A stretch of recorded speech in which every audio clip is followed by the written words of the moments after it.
प्रिय भक्तगण, आपका हमारे इस इंस्पायरिंग बीट चैनल में बहुत बहुत स्वागत है। आशा करती हूँ आप सब बहुत अच्छे होंगे। हम सभी अपनी लाइफ में खुश रहना चाहते हैं और कोशिश भी करते हैं कि हमेशा खुश रहें, पर क्या ऐसा हो पाता है?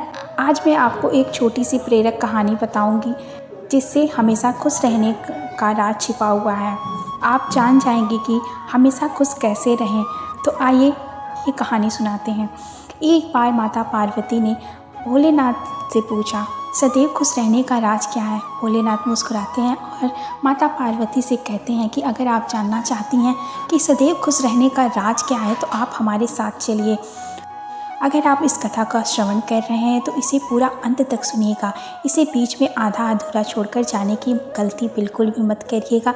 अगर आप इस कथा का श्रवण कर रहे हैं तो इसके सुनने मात्र से ही आपकी सारी मनोकामनाएं भगवान भोलेनाथ और माता पार्वती अवश्य पूरा करेंगे। इसलिए आप इस कथा का पूरा श्रवण करें, इस कथा का अनादर ना करें। तो भोलेनाथ ने माता पार्वती को अपने साथ चलने को कहा। माता पार्वती उनके साथ चल पड़ी। कुछ दूर जाने के बाद रास्ते में एक पत्थर पड़ा और भगवान भोलेनाथ ने बोला माता पार्वती से कि आप इस पत्थर को उठा लीजिए। और माता पार्वती ने उस पत्थर को उठा लिया और वहाँ से चलने लगी। थोड़ी ही देर बाद माता पार्वती के हाथ में दर्द होने लगा और उन्होंने बोला, हे प्रभु, कब तक इस पत्थर को लेकर चलना होगा? भोलेनाथ बोले, चलते रहिए। जब चलते हुए बहुत समय बीत गया, फिर माता पार्वती से दर्द सहन नहीं हुआ तो वो बोली, प्रभु, अब दर्द सहन नहीं हो रहा है। तो भोलेनाथ ने कहा, ठीक है, अब इस पत्थर को नीचे रख दीजिए। पत्थर को नीचे रखने पर माता पार्वती को बड़ी ही राहत महसूस हुई। तब भोलेनाथ ने कहा, यही है सुख, यही है खुश रहने का राज। माता पार्वती बोली कि मैं समझी नहीं। भोलेनाथ ने कहा, इस पत्थर को 1 मिनट तक हाथ में रखने पर थोड़ा सा दर्द होता है और अगर इसे 1 घंटे तक हाथ में रखें तो थोड़ा ज़्यादा दर्द होता है और अगर इसे और ज़्यादा समय तक उठाए रखेंगे तो दर्द बढ़ता जाएगा। ठीक उसी प्रकार दुखों के भार को जितने ज़्यादा समय तक उठाते रहेंगे तो उतने ही ज़्यादा समय तक दुखी और निराश रहेंगे। यह हम पर निर्भर करता है कि हम दुखों के बोझ को 1 मिनट तक उठाए रखते हैं या उसे ज़िंदगी भर।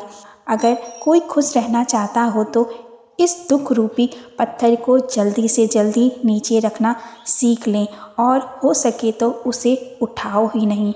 हमारे जीवन में दुख भी एक भार की तरह है। जब भी और जितना भी हम अपने बीते हुई दुखी करने वाली यादों को याद करते रहेंगे, दुखी होते रहेंगे।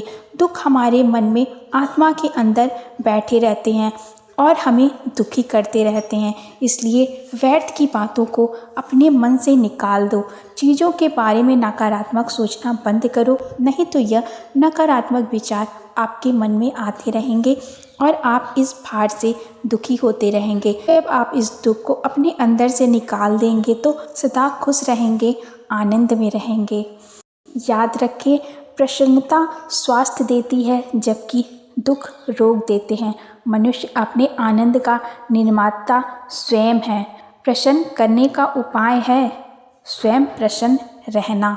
जीवन के प्रति जिस व्यक्ति की कम से कम शिकायतें हैं वही इस जगत में अधिक से अधिक सुखी हैं। इस वीडियो में बस इतना ही। आशा करती हूँ आपको आज की वीडियो बहुत पसंद आई होगी। इसी तरह की मोटिवेशनल वीडियोस और कहानी को सुनने के लिए आप हमारे चैनल को लाइक और सब्सक्राइब कीजिए और हाँ, बेल आइकन को ज़रूर प्रेस कर लीजिएगा ताकि आपको हमारे वीडियोस के नोटिफिकेशन मिलते रहें। अपना ध्यान रखिएगा। हर हर महादेव।